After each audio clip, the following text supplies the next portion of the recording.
برادرهای عزیز، این قسم دومی صحبت ما هست. بالاخره چخیلی که من به شما میگفتم اهل توحید که این جهمی ها، این آذری ها خائن هستند، خیانت خود ادامه دادند.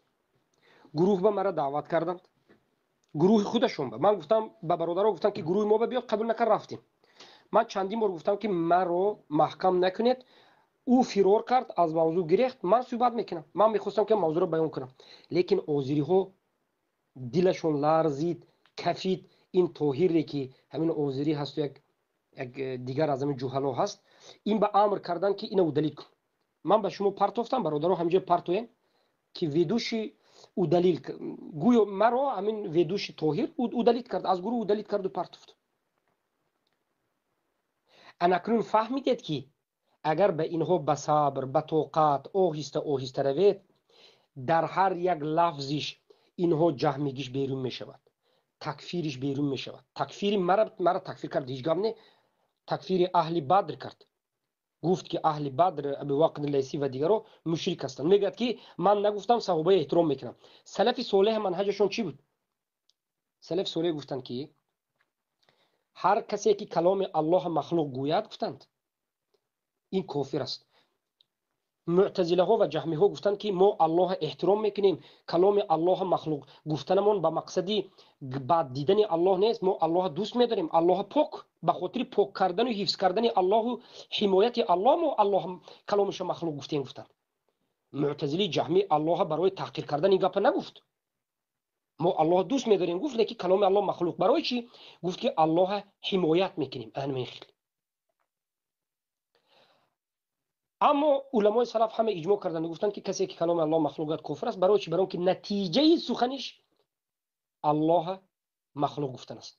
بمانند همین یک کس بیاد و بگوید که من صحابه ها را احترام میکنم، بگوید و بعد از این بگوید که نتیجه کلامش نیست، لیکن این همین اویس آذری نتیجه کلامش نه، راست مستقیم میگه که ما صحابه احترام میکنیم، بله صحابه جاهل بودن، میگه صحابه الله دیدنش نفهمیدن، میگه و بعد از این آمیخته میکنن. مثلا یک صفت خفی رو، یک مسئله خفی رو آورده به ظاهر آمیخته میکنه، میگه که اینها مشرک بودن. میگه اهل بدر برادرها دربارهشون یک درس کنید.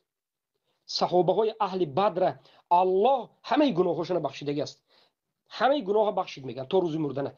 دوامش به شرح به علما میگن که الله اونها را از گناه شرک و کفر نگه داشت. از این میبرد که یگان نفر از این صحابه های اهل بدر شرک و کفر اکبر کردنشون ناممکن است. این حدیثی که ذات و انوات است، اهم ضربه شدیدش برای آذری همین است که این اهل بدر روایت میکرد. ابی وقد لیثی، ابی وقد لیثی را میگه که مشرک بود، میگه اهل بدر مشرک شد، میگه بله جاهل بود، میگه مشرک بود. برای چی میگه؟ برای اینکه نفهمید مشرک بود. آدمی که از روز اول اسلام به پیامبر باشد و 10 سال قطعی پیامبر گشته باشد، مشرک بگویی مگر انا همین پیامبر طعنه نزدی؟ مگر مثل رافضه نشدی؟ رافضه ای که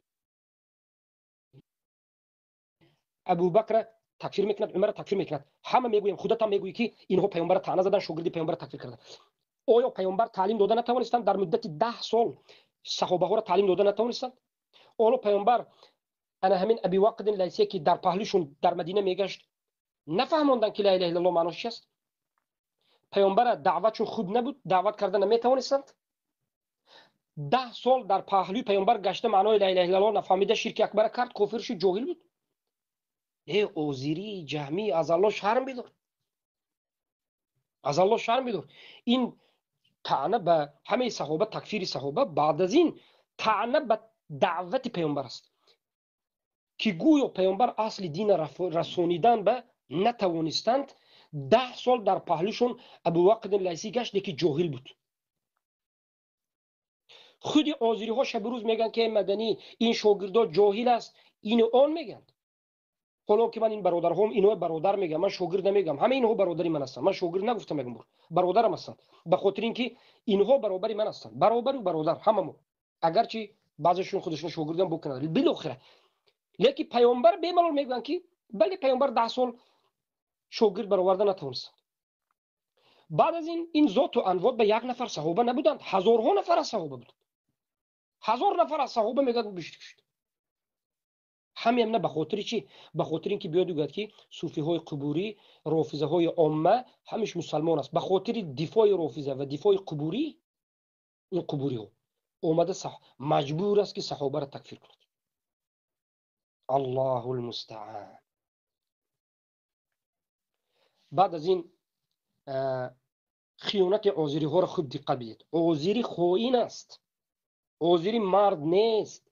با والله قسم خورده به ما وعده میدهد که من تو را دعوت کردم، من تو را از اینجا دیگر بی‌ادبی کرده، تو را ادلیت نمیکنم یا حقارت نمیکنم. گفته قسم میخورد. رفت مرد بر این رو برویش ایستادیم، فرار کرد. ای من شرایط ندارم، من در کوچه هستم، ای قسم به الله من علم حدیثم حفظم به قوت است، سند میخونم، عربی را این عربی این. شک گفت مرمت برادر فهم عقیده، برادر محمد عبدالحق عبدالرحمن، دیگر طالب علم ها فحکم برادری که ابو مریم هستند، بر اومده درباره شک گپ زنن. چی یک آدم شک گفته میشد یا که شک به الف گفته میشد؟